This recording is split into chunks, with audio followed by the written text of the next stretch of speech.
Now that we have covered the basics of factories, let's move on and cover seeders, even though we covered it a little bit already.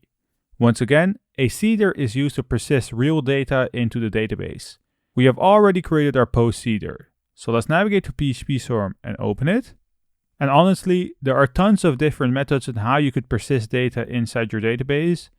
And whenever you want to persist one single row, you could call the post model, access the create method, where we could pass in an array where we need to add key value pairs just like the factory, where the key represents the column name and the value is the actual value that you want to persist into your database. So let's fill it up. Let's say that the title is post 1, the slug is post-1. We have an excerpt of, let's say, excerpt of post 1. We have a description, which is description of post 1. We have the is_published column, which is true. And we have the minutes to read, which is equal to, let's say, 2. Before we could use our seeder, we need to register it inside the database seeder class, where inside the run method, we could access the global call method by saying this call and pass in a seeder that you want to use. So let's say that we want to run the post seeder class. If we navigate to the CLI and run the php artisan db:/seed command, you will see that artisan prompted us with a message that it is running the post table seeder right here, and it has been performed successfully on the line below.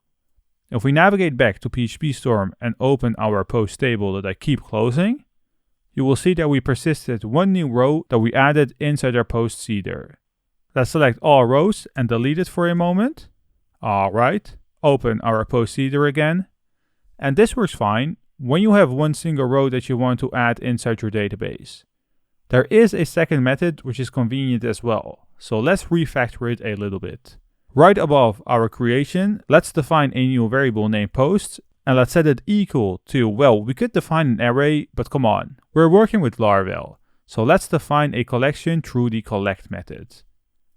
Inside our collect method, we're going to pass in an array, so let's pass in brackets and hit enter, where we could add multiple arrays that will each represent one single row. So what we could do is add another set of brackets and hit enter, go right after our closing bracket, comma, and on the line below, pass another set of brackets. So let's copy what we have inside our create method, and let's paste it inside the first array, which is alright because we have deleted post 1. Let's do it again for the second array, but let's rename the title to post 2, the slug as well. The excerpt is not required, but let's just do it. Now, since we're working with a collection right now, we need to make sure that we loop over our posts and persist them into the database as one single post. Now, we could use a simple for each loop and do something with it, but I used a collection so we could use the each method on our collection. So let's delete the for each loop. Then right above our creation, we're going to use our post variable and we're going to chain the each method to it. It accepts a callback function, so inside the each method, we're going to write down function, parentheses, curly braces, and hit enter. Now, the each method will loop over all posts as one single post. And instead of using the create method this time and passing in the key value pairs like we're doing right here, we could call our post model right inside of the loop and add the insert method, where we are going to insert every single post we have defined inside our collection through our variable post. Let's comment out the post creation right here. Let's scroll up. So what we have done right here is creating a variable called post, setting it equal to a collection of 2 items. Then, since we have a collection, we used Laravel its collections each method to loop over all posts with a callback function of post. Well, post is basically one single post. And we use the insert method of the post module to insert every single post that has been added inside our collection. Let's navigate back to the CLI, since Laravel has different methods on seeding your seeders. The first method is before you have migrated your migrations, where you could perform the php artisan migrate command, but on top of that, you could add the $seed flag, which will first migrate your migrations and then seed your seeders in one single command. This also works when refreshing migrations, which is the command that we should perform since we have already migrated our migrations, which is php artisan migrate, refresh, --seed, which will refresh our migrations, and afterwards it will run the seeders. Once we hit enter, you'll see that it has just done that. If we then navigate back to PHPStorm, open our post table, refresh it, you'll see that we have persisted 2 new rows. We have post number 1 and post number 2.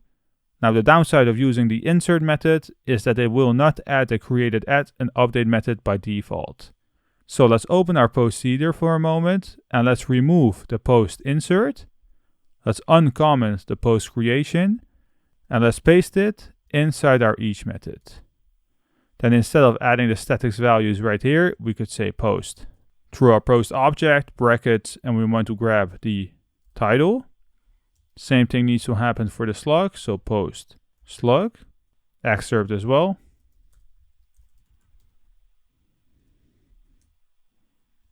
Description. That is published. And finally, we have the post minutes to read.